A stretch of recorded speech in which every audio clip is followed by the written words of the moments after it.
Hello, Lindy and the Kerr family, and everybody in the hall today. I'm very sorry I can't be with you. I'm on holidays in northern Queensland. I first met Charles in 1977 when I got a job in the Edward Ford building with Kathy Hull to write Australia's first report on health promotion. Charles was immensely helpful to us. He knew so many people around the country that we should interview. And when we came back from our field trips, he was again immensely helpful by helping us to interpret and get some perspective on the interviews that we conducted with people right around the country. In 1978, I just felt incredibly privileged to be asked to be on the staff as a junior lecturer in the first MPH course that was ever opened in Australia. Indeed, I think it was the first in the Southern Hemisphere.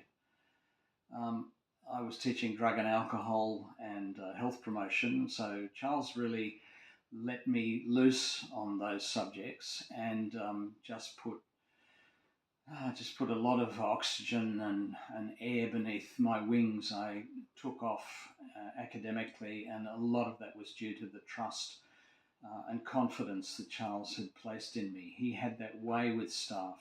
He hired a lot of younger people and really just let them go to do what we came to do really well.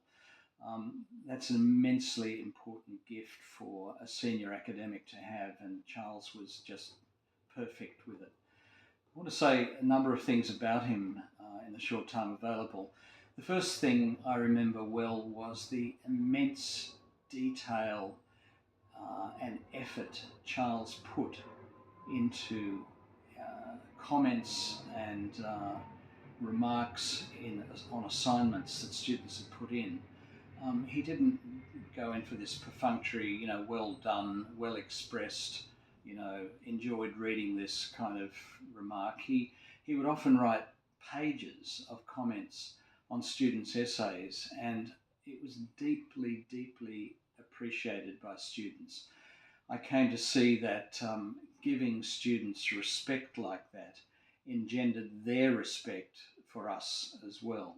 Charles was also an immensely learned man. He had a real depth of historical understanding about the origins and some of the seminal periods in public health history, which he was inspirational in lecturing students about.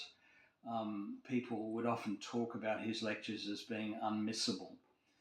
So I sat in on many of those and learnt an incredible amount about public health from Charles. And when I look back on the influences in my career, he was absolutely right up the front in those influences.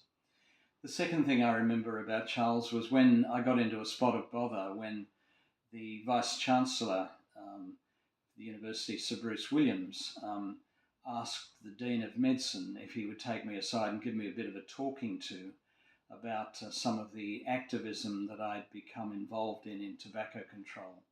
We'd got Paul Hogan removed from the Winfield campaign, and the Dean's job was to convey to me that I was really behaving like a young bull at the gate, whereas I should be like an old bull and wait for the gate to be opened.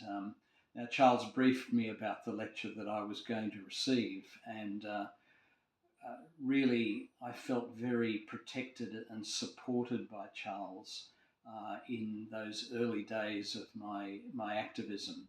So I owe him an enormous debt.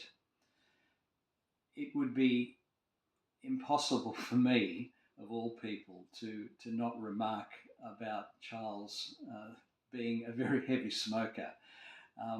It was quite interesting to me because he while I was in awe of Charles and thought he was somebody who, I was so privileged to be in his presence for the years that I was there when Charles was around. He was a little bit scared of me, it seemed, and I would often go into his room where you could smell that he was smoking.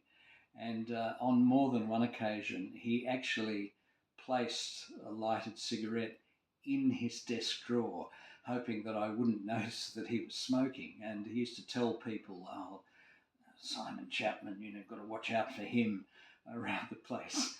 I found all this very, very amusing.